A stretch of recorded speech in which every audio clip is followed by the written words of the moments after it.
안녕하세요. 캡스톤 프로젝트 실무자입니다. 오늘부터 몇 개 시리즈로 영상 및 사진의 구도를 잡는 방법에 대해서 소개를 드리려고 해요. 오늘은 그 첫 번째 내용이고요. 전체 9가지 내용 중에서 각 3가지 정도를 그룹별로 묶어서 한 영상에 담아 설명을 드릴 예정입니다. 여기에 마지막 시리즈 영상에서는요, 피사체가 움직이는 영상에서 구도를 잡는 방법으로 마무리를 할 계획입니다. 참고로 마지막 시리즈 영상을 제외한 구도에 대한 내용은요, 스티브 맥커리라고 하는 굉장히 유명한 저널리스트 분의 내용을 기준으로 소개를 드리는 거니까 참고를 하시기 바랄게요.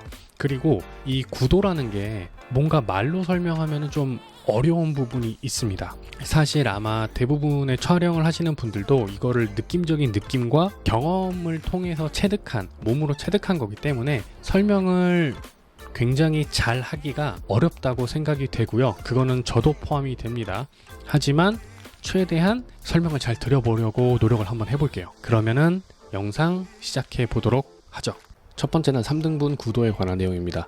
이 3등분 구도 같은 경우에는 피사체와 배경을 3등분을 해서 화면에 보여주는 방법을 말해요.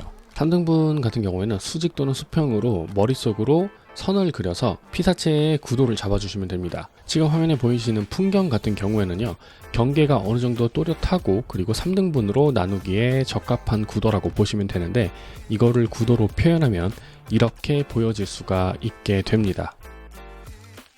이런 식으로 상단, 중단, 하단을 나눠서 수평으로 구도를 짜면 되는데, 사실 지금 이 풍경 사진 같은 경우에는 억지로 좀 끼워 맞춘 느낌이 없잖아 있죠. 하지만 실제로 촬영을 할 때 그게 사물이던 풍경이던 간에 딱딱 수평으로 맞게 떨어지는 이 구도는 연출하기가 어렵기 때문에 적당한 선에서 타협을 해서 사진을 찍어주시면 꽤 괜찮은 사진을 뽑아내실 수가 있을 겁니다. 그러면은 다음에는 수직으로 3등분을 하는 예시를 보여드리도록 할게요.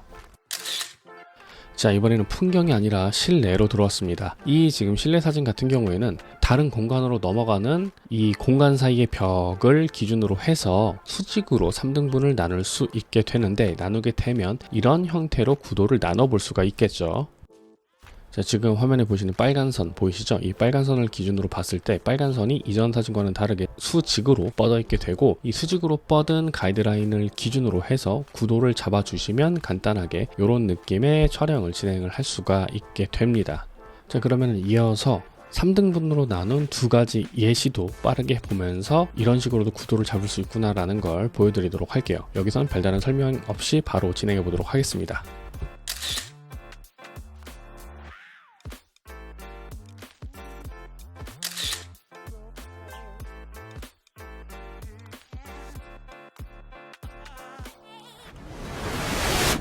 자, 다음은 대각선입니다. 대각선 같은 경우에는 사선을 그어가지고 구도를 잡는 방법을 의미를 하는데, 이 사선을 잡을 적에는 대칭을 이루도록 사선을 잡는 방법도 있고요, 비대칭으로 사선을 잡는 방법도 있고, 그리고 사선이 엇갈리는 그 크로스 포인트, 이 포인트에 집중을 해서 구도를 잡는 방법도 있습니다. 여기에 대해서는 제가 지금부터 하나씩 설명을 드릴게요. 우선 화면에 보이시는 이케아, 이 사진부터 구도를 어떤 식으로 잡았는지 가이드라인을 따보도록 하죠.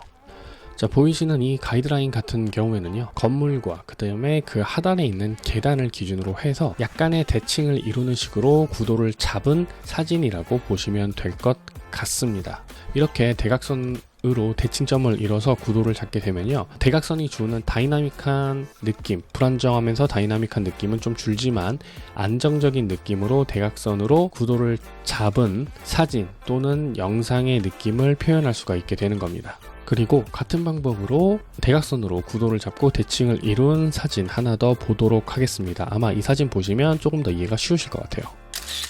자, 지금 이런 식으로 사진을 촬영을 하게 되면, 혹은 영상을 촬영하게 되면 앞서 보신 이케아 이미지와 다른 느낌의 안정감을 표현을 할 수가 있게 되는 거죠. 자, 그럼 대각선의 포인트를 잡는 방법도 한번 보도록 하죠. 화면에 보이시는 것처럼 서로 대칭이 되진 않지만 전체적인 사진, 이미지에서 대각선의 느낌을 이루는, 대각선이 또렷하게 보이는 그 라인을 따줍니다. 자, 이렇게 되면은 교차되는 그 포인트가 있는데, 이 교차되는 포인트의 시선이 조금 더 쏠리게 돼요. 그렇게 됐을 때 조금 더 사진이 혹은 영상이 다이나믹한 느낌을 보는 사람들로 하여금 받을 수 있도록 합니다.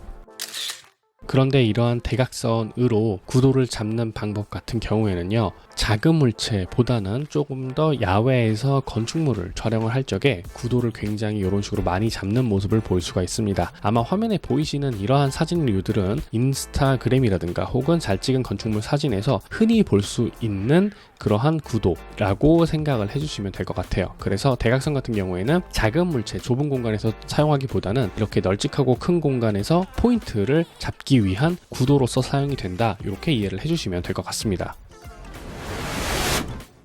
자, 다음은 엔드포인트입니다. 이 엔드포인트 같은 경우에는요, 구도를 잡은 머릿속으로 그려낸 그 라인이 어떠한 지점에서 만나는 형태의 구도를 잡는 방법이라고 이해를 해주시면 될 것 같아요. 지금 제가 화면에 보여지는 이 세로형 사진의 가이드 라인을 그려보도록 하겠습니다. 지금처럼 두 개의 구도로 잡아놓은 대략적인 그 라인, 구도 라인이 특정한 지점에서 만나게 되잖아요. 이 만나는 지점에 사람들의 시선은 1차적으로 쏠리게 되고, 거기에 조금 더 집중을 해서 구도를 잡는 방법이 바로 이 엔드포인트 구도 잡기라고 보시면 될 것 같아요. 이후에 확인하게 되실 다른 사진 역시 이런 식으로 구도를 잡은 거라고 보시면 될 것 같습니다.